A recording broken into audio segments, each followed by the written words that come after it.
This video is sponsored by CuriosityStream. When you sign up at the link in the description, you also get access to Nebula, a streaming video service that City Beautiful is a part of.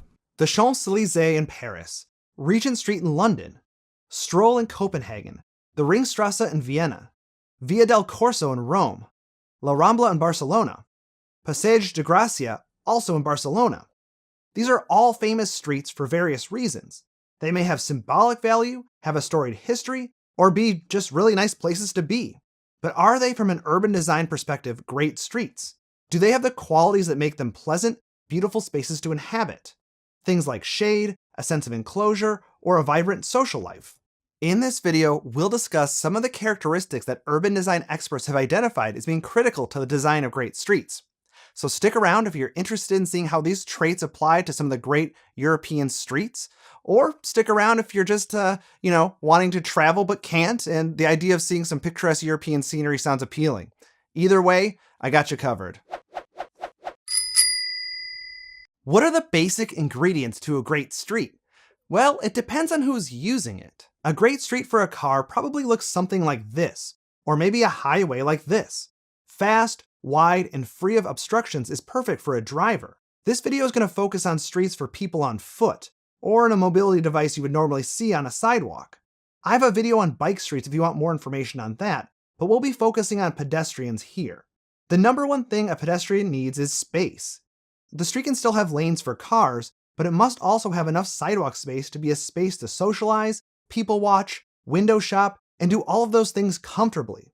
Great streets are not just connections from point A to point B, but instead a distinct place with room for activities.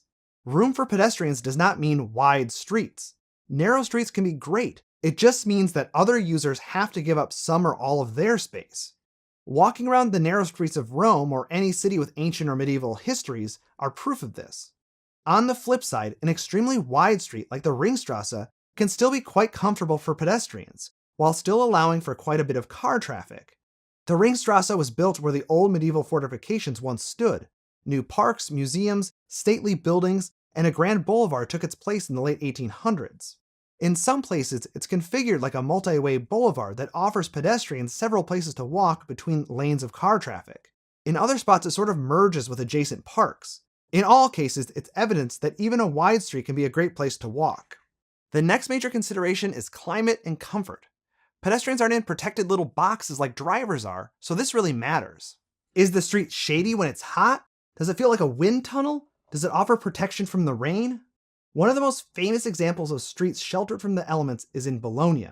The central city has over 45 kilometers of porticoed streets. The streets essentially have sidewalks covered by the upper stories of adjacent buildings, but the sidewalks are still public. Cars drive through the narrow space between the porticos. The porticos do a good job of keeping out the rain and snow, as well as the hot sun in summer. They are still wide enough to offer the comfort described before. Bologna is one of my favorite cities, thanks to these unique and beautiful streets. Of course, it's possible to make weather-sensitive streets without constructing massive networks of porticos. Trees will do the trick. I love street trees so much that I've already done an entire video dedicated to this topic. I'll just reiterate that they can keep pedestrians cool and dry, and they also improve local air quality and look beautiful doing it. Many of the great streets mentioned in this video have tree canopies to keep people comfortable. I'm going to call out one street that could do a little better. The trees along the Champs-Élysées are trimmed into a boxy form that looks interesting. It creates a distinct parallel line structure, but it does a poor job of creating a canopy. I'd love to see Paris loosen up a bit and let the trees grow as they'd like. I think pedestrians would appreciate it. Over in Spain, could you imagine La Rambla shown here without its trees? Look at that beautiful dappled sunlight. When you think about streets, it's easy to get caught up in thinking about just the ground level. When I was talking about the need for pedestrian space, that's a ground level concern. But truly great streets have walls, a sense of enclosure. You don't have to go as far as Bologna level enclosure, but a good street makes you feel somewhat contained. Nobody wants to walk in the opposite scenario, where you're out in some suburban arterial with all of the buildings too low and too far apart to create enclosure. Even the most pleasing country roads are tree-lined to offer that enclosure. There are two dimensions to enclosure, vertical and horizontal. Vertical is how tall a building needs to be relative to the width of the street. There's no single best ratio here, but most of the great streets have a ratio of 1 to 1 to about 1 to 4. If you start getting a ratio of 1 to 5, the buildings are too short and too far away to create any enclosure. There are some extreme examples of enclosure, like the Via del Corso in Rome. You get places with 20-meter tall buildings and 11-meter wide streets for a ratio of 1 to 0.5. This is pretty close to the upper limit of how enclosed a street can feel while still feeling comfortable and not claustrophobic. Horizontal enclosure depends on the type of street. The streets in this video probably need more horizontal enclosure than, say, a street of single-family homes. For urban streets, if you can see through to the rear yard or alley or the next street over, the horizontal spacing is probably too loose. Now that we have the building massing squared away, what about the other qualities of the buildings themselves?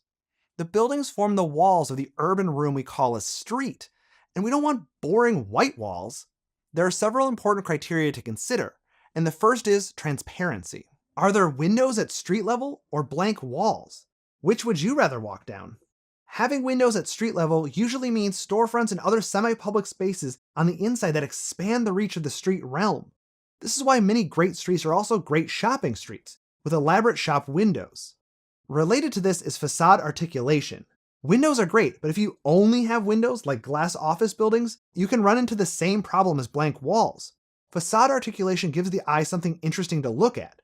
Remember, when you're on foot, you can notice little details that you never notice in a car, so they really matter to the quality of the street. This is why you see signage like this on a car-oriented street, and signage like this on a pedestrian-oriented one. Little details like multiple cornice lines, windows with divided lights, and embellished doors can create interesting textures and shadow lines that create a visual feast for our eyes. Speaking of doors, entrance frequency is another important consideration.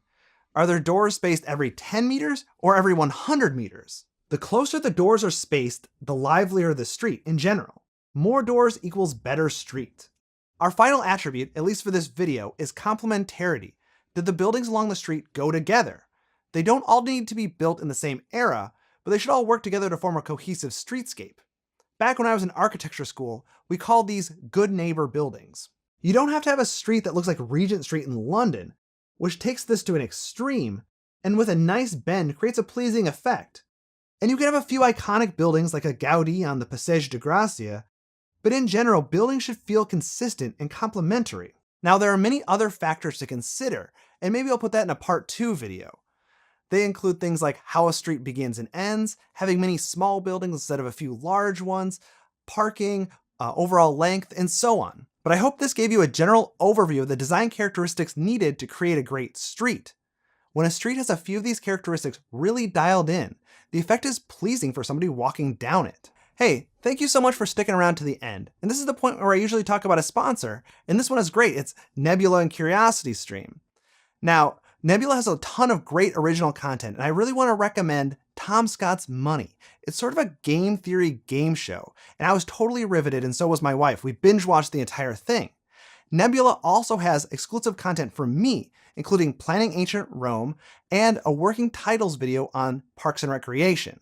A subscription to Nebula starts at just $3 a month or $20 a year. In addition to Tom Scott's original, you get exclusive content from all sorts of fantastic and thoughtful creators, like Real Engineering, Minute Physics, and Tierzoo. And like I said, I have 2 Nebula originals for you to check out. One is on the history of the city of Rome, and the other is on the show Parks and Recreation. As if that wasn't good enough, you also get access to the streaming documentary video service CuriosityStream. Let's say you're interested in learning more about cities. They have videos about Rome, future cities, Masdar, and more. And all of these documentaries are really high quality and included in that extremely low subscription price. So please consider signing up. When you do, you're supporting a platform built by thoughtful creators that you probably already know and love. To sign up, go to curiositystream.com/citybeautiful. There's a link in the description. Thanks.